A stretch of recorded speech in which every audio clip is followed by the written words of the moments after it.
Welcome everyone.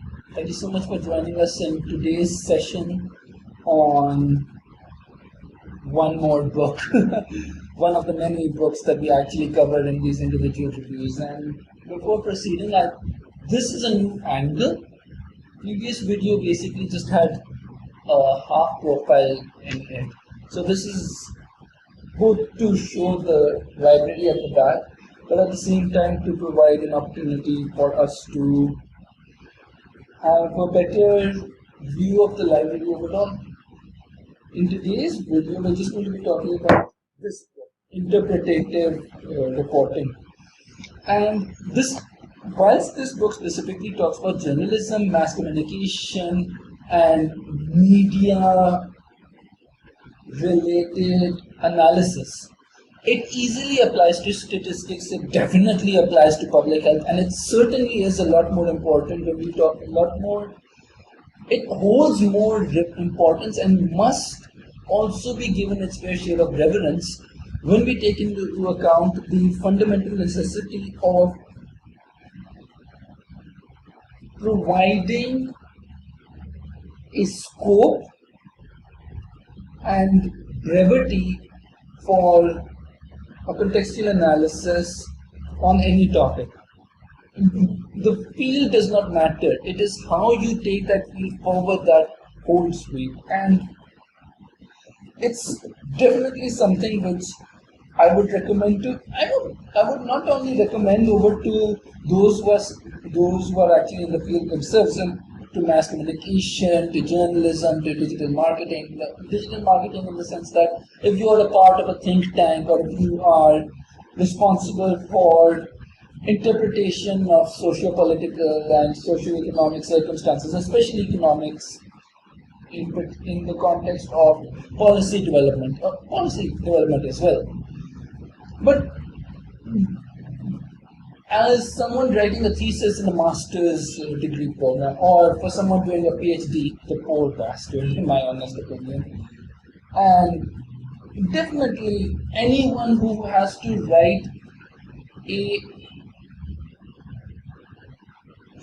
transcribe their thoughts into a productive substantiation of the core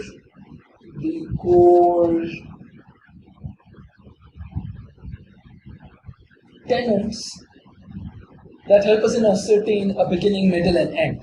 So it helps that. It provides an introduction, a background, and a discussion in conclusion. This is especially useful if you want to provide a discussion, essentially.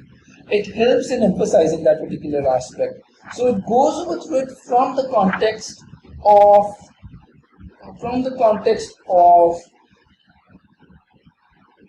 media, of mass communication, journalism, policy development.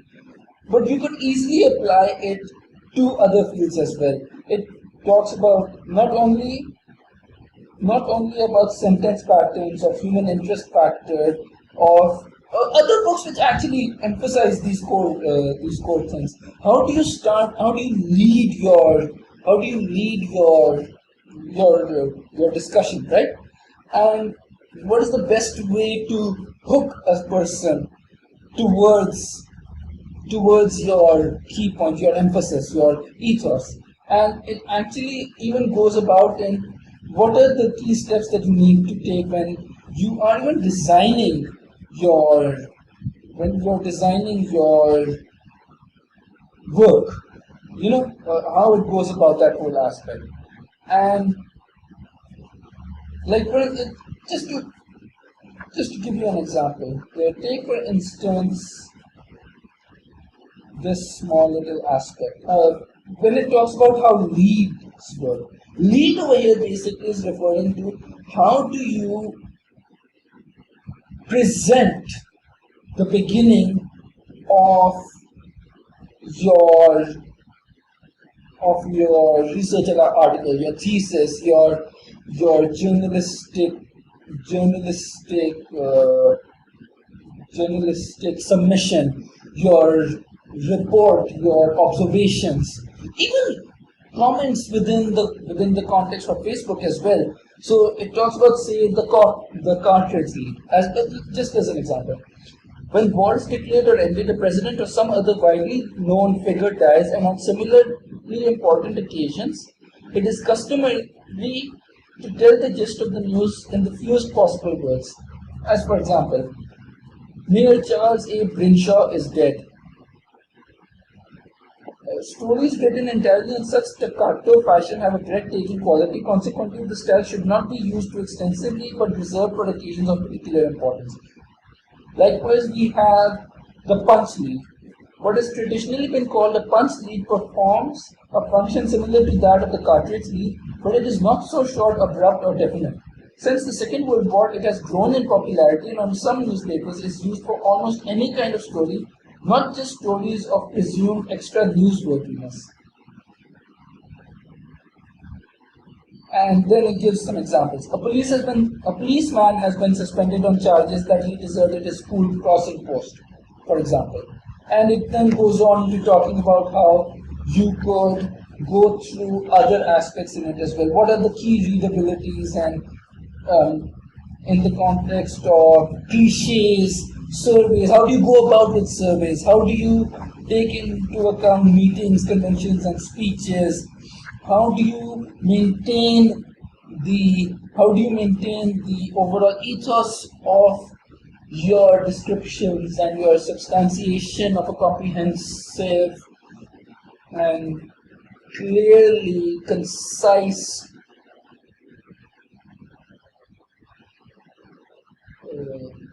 report or thesis or dissertation or article or observation, right? And you have all the even your commentaries as well. How do you go about with them whilst at the same time not losing focus on the key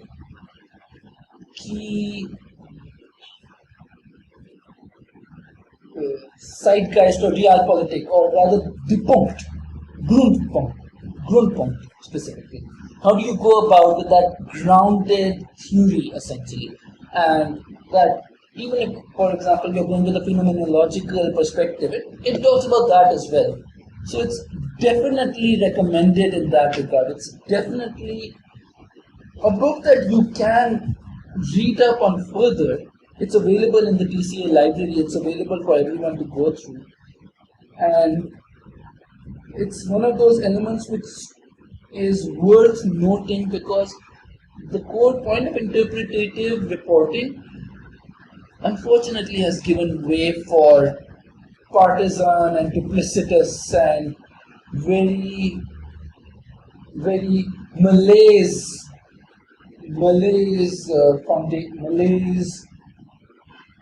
formed foundations in the context of presenting an observation or a thesis or substantiating upon a political phenomena or an economic circumstance. And it has led to alumni consuming journalism, and this is just me observing my rather bleak and absurdly disconcerted